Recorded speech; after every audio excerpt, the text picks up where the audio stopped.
지금까지 지난주까지 사도행전 말씀 함께 나누었습니다. 28장까지 있는데요. 사도행전 말씀을 통해서 우리가 하나님이 성령의 임재 가운데 교회를 세우시고 예수 그리스도를 주라 고백하는 성도들, 그리스도인들을 통해서 교회를 중심으로 어떻게 복음이 확장되어 가는지 함께 나누었습니다. 그래서 사도행전 1장 8절에 오직 성령이 너희에게 임하시면 너희가 권능을 받고 예루살렘과 온 유대와 사마리아와 땅끝까지 이르러 내 증인이 되리라 하시니라. 이렇게 예루살렘을 시작으로 땅끝을 향해 복음이 전해지는 사도행전을 함께 살펴봤습니다. 여러분, 여기서 굉장히 중요한 단어가 하나 있는데 그게 뭐냐면요, 믿음이라는 단어입니다. 어떤 믿음이냐? 예수님께서 죄인인 나를 위해 십자가를 지셨고 죽으셨을 뿐 아니라 사흘 만에 다시 살아나셨습니다. 부활하셨습니다. 그 죽으심과 부활을 믿는 믿음입니다. 이 믿음을 가진 자를 일컬어서 보통 그리스도인이다 라고 이야기를 해요. 오늘부터 우리는요, 이 히브리서 11장 말씀, 히브리서 11장을 뭐라고 하는지 아세요? 믿음장이라고 합니다. 믿음장. 믿음의 선진들, 믿음의 사람들을 담고 있는 장이다라고 해서 믿음장이라고 하는데요, 이 히브리서 11장을 통해서 믿음에 대해서, 그리고 믿음의 사람들에 대해서 함께 살피고 도전받는 우리 모든 성도님 되시길 주님의 이름으로 축원합니다. 이 히브리서 11장은요, 믿음에 대해서 이렇게 말합니다. 1절인데요, 화면을 보시고 현대인의 성경으로 함께 읽어보겠습니다. 시작. 믿음은 우리가 바라는 것들의 실물이며 보이지 않는 것들에 대한 증거입니다. 아멘. 여러분, 그렇습니다. 믿음은 지금 당장 내 눈에 보이지 않아요. 그러나 눈에 보이지 않지만 바라는 것들이, 우리가 소망하는 것들이 정말 있을 것이라는 확신입니다. 보이지 않는 것들에 대한 실물, 또 실상이란 단어의 이 헬라어 원어를 살펴보면요, 기초라는 뜻을 가지고 있습니다. 그러니까 우리의 믿음의 기초가 되신 예수 그리스도, 세상 모든 것이 다 흔들린다라고 해도 결코 흔들리지 않는 견고한 반석이신 예수 그리스도를 믿는 믿음을 가리킵니다. 그러니까 기초라는 단어를 계속 묵상하다가요, 그 서울 잠실에 가면 예전에 롯데 월드가 있었는데 그 옆에다가 롯데 타워를 지었습니다. 제가 여기 올라가 본 적이 있는데 전망대에 123층짜리 롯데 타워를 짓기 위해서 이 기초공사를 얼마나 할까요? 기초공사. 저 건물이 지진이 나도 무너지지 않도록 견고하게 세우기 위해서는요, 땅을 밑으로 엄청나게 파야 합니다. 어마어마하죠. 예. 우리 성도님들 가운데 건축하시는 분들이 계시는데 저 밑에다가 콘크리트를 아파트 450가구 지을 때 사용이 되는 콘크리트의 양을 쏟아 붓는다라고 해요. 이게 어느 정도인지 감이 안 오시죠? 레미콘 차량, 이렇게 빙글빙글 돌아가는 그 레미콘 차량 5,300대, 5,300대의 이 콘크리트를 32시간 동안 쉬지 않고 쏟아붓는다라고 얘기를 해요. 왜 그렇습니까? 123층 555m 높이의 타워가 견고히 서려면 어떻게 해요? 기초공사를 튼튼하게 해야 돼요.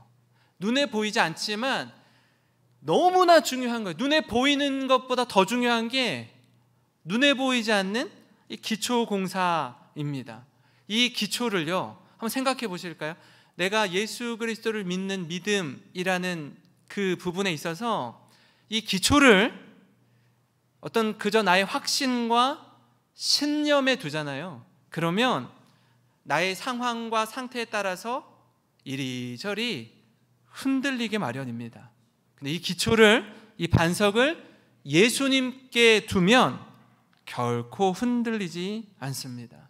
여러분, 그렇기 때문에 믿음의 사람들을 살펴보면 하나같이 어려운 시련과 고통 중에서도 흔들리지 않는 말씀을 가지고 살고 그렇게 믿음대로 죽었다라고 성경이 이야기하고 있습니다. 이게요, 오늘을 사는 우리에게 얼마나 큰 희망과 도전이 되는지 모릅니다. 왜냐하면 믿음의 사람들뿐 아니라 우리 역시 어때요? 크고 작은 고난과 시련을 통과하기 때문에 그렇습니다. 그렇기에 오늘을 사는 우리에게 어떻게 살아야 하는지, 또 어떻게 죽음을 준비해야 하는지 보여주는 이정표가 됩니다. 우리의 반석이신 예수님을 이 믿음의 기초 위에서 첫 시간 이 아벨을 통해 우리 믿음을 돌아보는 은혜의 시간 되기를 간절히 소망합니다. 여러분, 이처럼 믿음의 사람 아벨을 통해 얻는 교훈 첫 번째는 뭐냐면요, 아벨은 참된 예배자였다라는 거예요. 아벨은요, 누구의 자녀예요? 부모님이 누구예요? 창세기가 너무 앞에 있어가지고 다 까먹었죠 지금. 아담과 하와의 둘째 아들입니다. 아담과 하와의 인류 최초의 자녀로 태어난 아들이었어요. 그러면 아벨이 둘째 아들이면 첫째 아들이 있을 거 아니에요. 첫째 아들은 누구예요? 가인입니다. 가인과 아벨은 아담과 하와의 자녀였습니다. 이 아담과 하와의 원죄로 인해서요, 사실 이 가인과 아벨은요, 에덴 동산에 살아본 경험이 없어요. 에덴 동산에서 쫓겨난 다음에 살았습니다. 그렇게 태어난 최초의 자녀였어요. 가인이 직업이 있었는데 가인 뭐 하는 사람이었대요?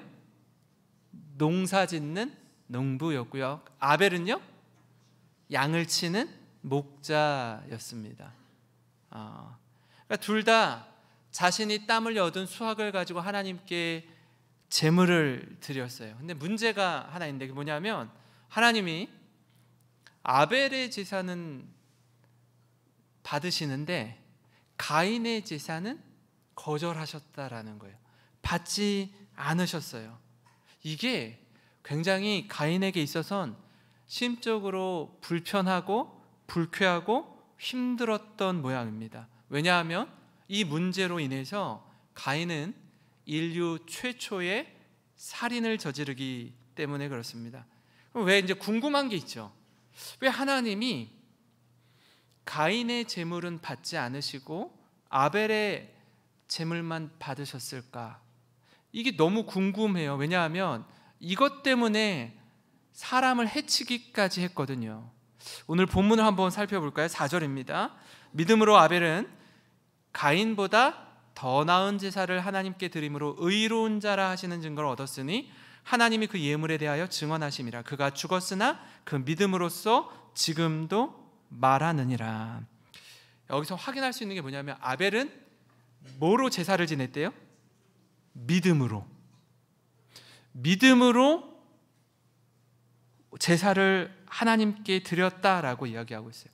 그러면 가인은 어떨까요? 가인은 믿음으로 제사를 드리지 않았습니까? 이게 궁금한 거예요. 왜냐하면 하나님이 받으시는 제사가 있고 하나님이 받지 않은 제사로 인해서 살인이 일어났기 때문에 그렇습니다. 이건요, 보통 심각한 문제가 아니에요. 그렇기 때문에 좀 곰곰이 깊이 우리가 한번 생각해 봐야 합니다.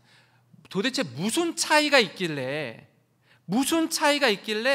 하나님은 가인의 제사를 받지 않으셨을까요? 히브리서 11장 4절에서 우리가 찾아볼 수 있는 그 내용은 뭐냐면 가인보다 아벨이 더 나은 제사를 드렸다라는 것, 예물이 그것에 대해서 증언한다라는 것밖에 없어요. 우리가 확실히 알 수 있는 건 뭐냐면 가인과 아벨의 제사가 분명히 뭔가 달랐다라는 겁니다.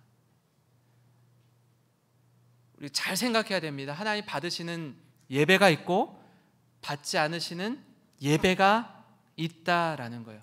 그렇다면 우리도 우리의 예배를 한번 돌아봐야 합니다. 나는 정말 하나님 앞에서 바른 예배를 드리고 있는지 말입니다. 참된 예배자로 이 자리에 있는지 돌아봐야 합니다. 예배를 드린다고 하지만 하나님이 받으실 만한 예배를 드리고 있는가? 아니면 몸은 이곳에 와 있는데 마음은 다른 곳에 있는가? 여러분, 이 부분을 잘 생각하셔야 돼요. 친구분들끼리 여러분 만나서 대화를 하시거나 아니면 이렇게 연배가 차이가 있어서 언니 동생, 형 동생끼리, 친한 형 동생끼리 앉아서 이야기를 나누거나 아니면 부모님과 함께 자녀들이 대화를 나눌 때 요즘에는요, 대화를 하다가 제가 이런 경험이 있더라고요. 이렇게 얘기를, 눈과 눈을 마주치고 얘기를 이렇게 하는데 상대편이 계속 핸드폰을 들여다보고 있는 거예요. 나는 그 사람을 보고 있는데 그 사람은 핸드폰을 보고 있어요. 그러면 어때요? 기분이 별로 안 좋더라고요. 그렇게 경험해 보셨어요? 핸드폰 들여보시는 분이에요? 얘기를 하는데 얘기를 별로 듣는 둥 마는 둥 하는 것 같아요. 관심이 여기 있어요. 별로 좋지 않더라고요. 썩 기분이 내키지 않더라고요. 우리가 하나님을 예배할 때도 마찬가지예요.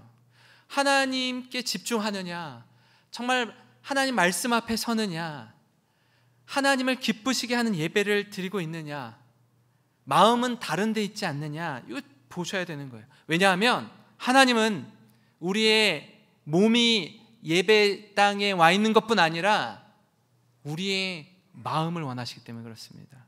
잠언 23장 26절인데 한번 같이 읽겠습니다. 시작. 내 아들아, 내 마음을 주며 내 눈으로 내 길을 즐거워할지어다. 아멘. 내 마음을 나에게 주며 내 눈으로 내 길을 즐거워할지어다. 주님이 뭘 원하셔요? 우리의 마음을 원하셔요. 마음. 몸은 와 있는데 마음은 콩밭에 가 있어요. 하나님은요, 우리의 요식 행위를 보는 게 아니라 우리의 중심을 보십니다. 여러분, 이걸 놓치면 우리는 종교인으로 전락할 수 있어요. 형식주의에 빠진 이 시대에 또 다른 바리새인과 사두개인이 될 수 있습니다. 그렇기 때문에 날마다 우리 자신을 돌아보면서 영적으로 깨어 있어야 합니다. 그렇지 않으면 남과의 비교의식으로 인해서 넘어지고 자빠지게 되는 거예요. 질투와 분노에 사로잡히는 인생을 살아가게 되는 거예요. 누가 그랬어요? 가인이 그랬습니다. 가인이. 창세기 4장 5절 6절인데요. 가인과 그의 재물은 받지 아니한지라. 가인이 몹시 분하여 안색이 변하니 여호와께서 가인에게 이르시되 내가 분하여 함은 어찌 됨이며 안색이 변함은 어찌 됨이냐. 하나님이 가인의 예배를 받지 않으니까 가인의 표정이 달라져요. 분이 나는 거예요. 그 분냄을 숨기지 못해요. 하나님이 아셔요. 그리고 하나님 물으셔요. 가인아, 너 왜 그러니? 무슨 일 있어? 왜 분노하니? 라고 반문하시는 거예요. 여러분, 이처럼 우리도 마찬가지입니다. 예배 드리고 나서 분을 낼 수 있어요. 예배 드리고 나서 안색이 변할 수 있습니다. 사랑하는 성도 여러분, 한 번의 예배라도 정말 하나님이 받으실 만한 예배를 드리시기 바랍니다. 그저 직분자이기 때문에 장로님이셔서, 안수 집사님이셔서, 권사님이셔서 남들 시선을 의식하지 않을 수 없기 때문에 어쩔 수 없이 드리는 예배가 아니라 우리의 몸과 마음을 온전히 주님께 드리는 참된 예배자가 되시길 주님의 이름으로 축원합니다. 여러분, 그런가 하면은 믿음의 사람 아벨을 통해 얻는 교훈 다른 한 가지 뭐냐면요, 하나님은, 여기 중요합니다, 재물뿐만이 아니라 우리의 삶을 받으신다라는 거예요. 우리는 가인과 아벨의 제사를 통해 좀 주목할 부분이 있습니다. 그게 뭐냐면 바로 제물을 드린 가인과 아벨에게 하나님이 어떻게 응답하시고 어떻게 반응하시는지 주목해서 성경을 볼 필요가 있어요. 어떤 부분이냐면 3절부터 5절인데요. 한번 같이 읽어볼까요? 시작. 세월이 지난 후에 가인은 땅의 소산으로 제물을 삼아 여호와께 드렸고 아벨은 자기도 양의 첫 새끼와 그 기름으로 드렸더니 여호와께서 아벨과 그의 제물은 받으셨으나 가인과 그의 제물은 받지 아니한지라. 가인이 몹시 분하여 안색이 변하니. 아멘. 여러분, 세월이 지난 후에 가인은 농사짓는 사람이었으니까 수확의 열매로 땅의 소산물로 하나님께 제물을 드립니다. 아벨은요, 뭐 하는 사람이었다고요? 양치는 사람이었으니까 어느 정도 양이 큰 후에 그 양을 잡아서 하나님께 제물로 드렸어요. 과거에 이렇게 말씀을 해석하고 전하는 목사님들이 많이 계셨습니다. 저도 그런 말씀 많이 들었고요. 제물을 드릴 때는 뭘 드려야 된다? 피의 제사를 드려야 된다라고 이야기를 했어요. 그래서 양을 드렸기 때문에 하나님 받으셨고 곡식을 드렸기 때문에 하나님 받지 않으셨다라고 이렇게 말씀을 들은 경우들이 종종 있습니다. 근데 그렇게까지 보기에는요, 내가 지금 농사 짓는 사람인데 내가 가지고 있는 게 이건데 이걸로 드리지 그럼 뭘로 드려요? 그죠? 아벨은 공교롭게도 양을 키웠으니까 양을 드린 거예요. 우리가 오늘 성경을 통해서 좀 주목해야 될 부분이 뭐냐면 바로 이거예요. 4절과 5절입니다. 4절 하반절과 5절인데요. 한번 주목해서 다시 한번 읽어보시면 좋을 것 같아요. 같이 읽겠습니다. 시작. 여호와께서 아벨과 그의 제물은 받으셨으나 가인과 그의 제물은 받지 아니하신지라. 가인이 몹시 분하여 안색이 변하니. 여기서 좀 특이점을 발견하셨어요? 뭐가 좀 희한하죠? 하나님이 제물만 받지 않으신다는 거예요. 어떻게 들어가죠? 아벨과 그의 제물은 받으셨으나 가인과 그의 제물은 받지 아니하셨다. 무슨 얘기예요? 하나님은요, 제물만 받지 않으세요. 그 사람을 받으세요. 제물을 드리는 그 사람을 보신다고요. 그 사람의 인생을 살펴보시고 그 사람을 주목하신다라는 거예요. 그래서 아벨과 그의 제물은 받으셨으나 가인과 그의 제물은 받지 않으셨다라고 기록하고 있습니다. 우리는 때로 하나님 앞에 예물을 드릴 때 과정보다 예물의 가치, 예물의 금액에 대해서 더 많이 주목하곤 합니다. 많은 소득이 있으면요, 여러분 많이 드리시면 돼요. 그러나 하나님은 재물뿐만이 아니라 재물을 드리는 그 사람을 주목하셔요. 많은 소득을 얻게 되는 과정과 함께 그 사람의 마음을 보신다라는 거예요. 그럼 어떻게 생각하면요, 사실 우리도 그렇습니다. 어떤 사람을 존경하고 따르고 주목할 때 여러분 그 존경하는 사람의 무엇을 보십니까? 그 사람의 인격을 봐요. 그 사람의 성품을 봅니다. 그저 더 많이 소유했다고, 남들보다 더 높은 자리에 있다고, 남들보다 외모가 더 멋지고 아름답다고 단지 그 이유만으로 존경하거나 따르거나 주목하지 않습니다. 그 사람의 삶을 들여다보는 거예요. 사람들에게 보여지는 삶 이면에 보이지 않는 삶의 자리에서 그분이 어떻게 살아가는지 주목해서 본다라는 거예요. 왜냐하면 이렇게 카메라가 켜지고 사람들의 주목을 받을 때와 여러분 저렇게 스포트라이트가 쫙 비치고 연예인들이 무대에 딱 서고 사람들이 환호해주고 이럴 때 보이는 스타들의 모습과 저 무대에서 내려와서 일상을 살아갈 때 모습, 그 모습이 진실하냐 동일하냐, 그걸 보는 거예요. 그걸. 겉으로 보여지는 예배, 우리가 드리는 헌금, 성도를 섬기는 봉사 다 마찬가지입니다. 그럴듯하게 구색을 맞추고 사람들에게 보이기 위해서 충분히 할 수 있습니다. 근데요, 하나님은 인생이 아니세요. 하나님은요, 사람이 아니세요. 민수기 23장 19절에 이렇게 말씀합니다. 한번 같이 읽겠습니다. 시작. 하나님은 사람이 아니시니 거짓말을 하지 않으시고 인생이 아니시니 후회가 없으시도다. 어찌 그 말씀하신 바를 행하지 않으시며 하신 말씀을 실행하지 않으시랴. 아멘. 예. 하나님 인생이 아니세요.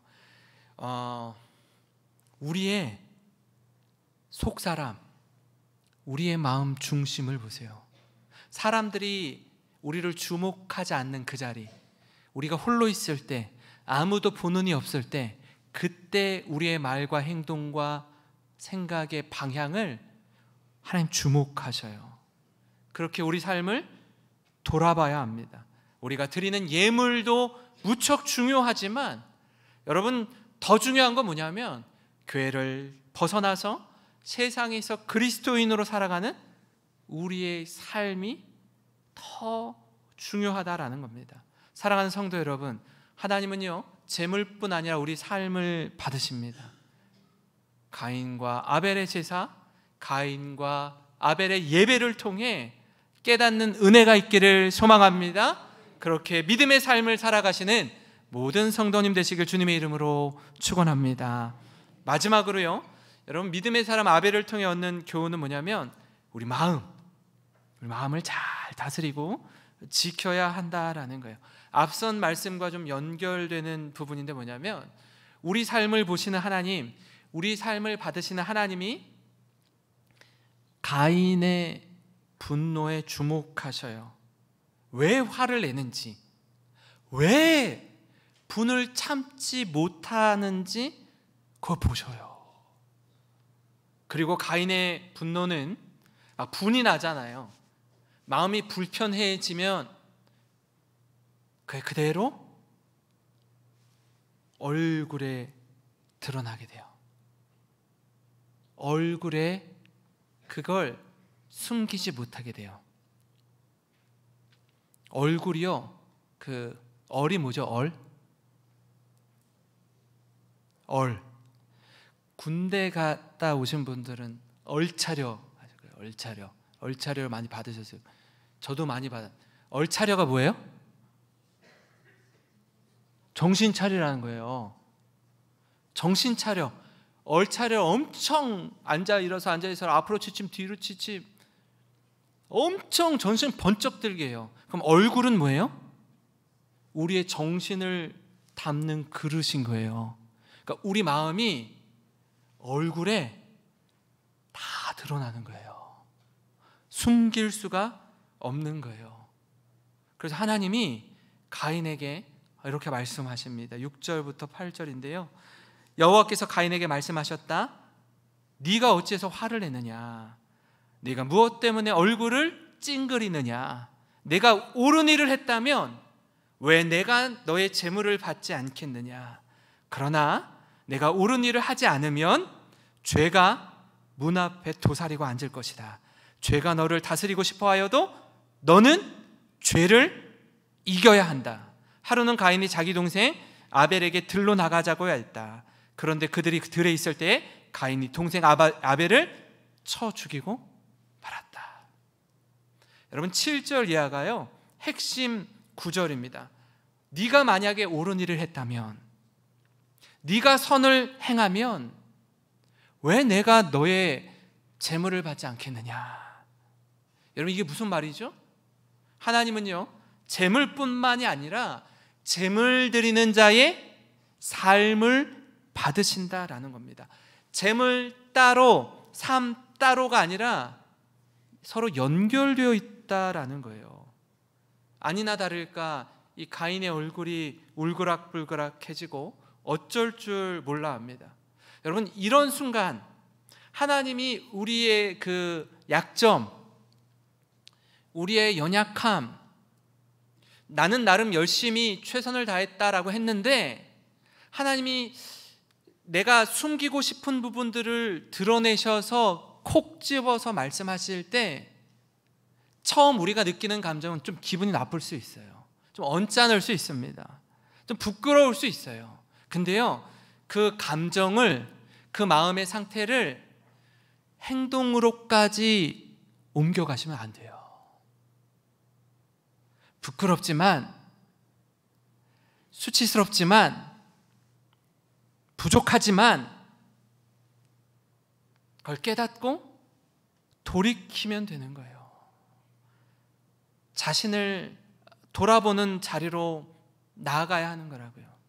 그래서 가인이 깨달아야 하는 건 뭐냐면, 하나님이 내가 드린 이 곡식, 이 예물, 이것만 턱하니 받으시는 게 아니라 내 말, 내 생각, 내 행동, 내 삶을 받으시는 분이구나. 하나님이 나를 바라보고 계시는구나. 이것 깨닫고 돌이키면 된다고요. 근데 가인이 한 실수가 뭐예요? 이 감정을 행동으로 옮긴 거예요. 여러분, 하나님이 우리에게 주시는 교훈이 바로 이 부분입니다. 이걸 깨달아야 합니다. 이걸 놓치면 상한 감정만 남아요. 원망과 분노의 마음만 커질 뿐입니다. 걷잡을 수 없이 커지는 이 감정을 잘 다스리지 못하면 죄로 이어지게 돼요. 악을 행하게 됩니다. 그렇기 때문에 여러분, 우리의 마음을 잘 다스리고 지켜야 합니다. 안타깝게도 그가 가진 분노는 죄로 이어지고 결국 가인은 동생 아벨을 죽입니다. 인류 최초의 살인자가 돼요. 에베소서 4장 26절 27절 우리 함께 한 목소리로 읽어보겠습니다. 시작. 분을 내어도 죄를 짓지 말며 해가 지도록 분을 품지 말고 마귀에게 틈을 주지 말라. 저를 따라해 보겠습니다. 마귀에게 틈을 주지 말라. 다시 한번, 마귀에게 틈을 주지 말라. 안타깝게도요, 여러분, 가인은 이 분을 사귀지 못해서 마귀에게 틈을 주는 거예요. 틈을 주니까 여러분, 그 틈을 비집고 들어와서 우리로 하여금 죄짓게 한다고요. 그래서 무엇보다 마음을 잘 다스리고 지켜야 합니다. 사랑하는 성도 여러분, 바라기는 이 자리에 계신 우리 한 분 한 분의 성도님들이 정말 하나님이 기뻐하시는 참된 예배자가 되기를 간절히 소망합니다. 그 예배는 지금 이 자리에서 드리는 예배일 뿐 아니라 여러분이 속한 가정, 학교, 직장, 경영하는 사업장에 연결되는 예배입니다. 삶의 예배라는 거예요. 하나님, 우리가 정성껏 드리는 예물뿐만이 아니라 현장에서 살아내는 우리의 말과 행동과 생각과 태도, 이 모두를 보시고 우리 삶을 받으십니다. 여러분, 이 사실을 꼭 기억하시기 바랍니다. 그래서 혹여 그 말씀을 들을 때에 찔림이 있고 이 나의 부족함을 깨닫게 되면요, 여러분, 그때 그걸 원망과 분노와 시기와 질투의 감정으로 삼지 마시기 바랍니다. 말씀을 전하는 저도 그렇고요, 말씀을 듣는 우리 성도님들도 그렇고요, 저는 말씀과 한 발짝 떨어져서 말씀과는 상관없이 여러분에게 말씀을 전한 게 아니에요. 저도 먼저 말씀을 묵상하고 준비하면서 제가 먼저 많이 찔려요. 사실은 제가 먼저 그 말씀 앞에 많이 깨진다고요. 다 같은 죄인이기 때문에, 다 같은 연약한 존재이기 때문에 피할 수가 없어요. 근데요, 그 말씀이 우리를 부딪힐 때 그 말씀을 잘 담아내고, 하나님, 그렇습니다. 깨지기 쉬운 질그릇 같은 인생이지만 그 질그릇에 보배를 담아주셨으니 예수 그리스도 주님의 말씀 붙들고 살겠습니다. 그 돌이키는 은혜, 새롭게 되는 은혜의 시간으로 삼으시기 바랍니다. 그래서 예배는요, 여러분, 우리의 영적 성장의 시간이 뿐 아니라 우리 유익의 디딤돌로 삼으셔서 한 걸음 한 걸음 주님과 함께 동행하는 것입니다. 그것이 우리를 살리고 새롭게 하는 첫 걸음입니다. 이 풍성한 삶을 누리는 우리 사랑하는 모든 영생에 속한 성도님 한 분 한 분 되시기를 주님의 이름으로 축원합니다.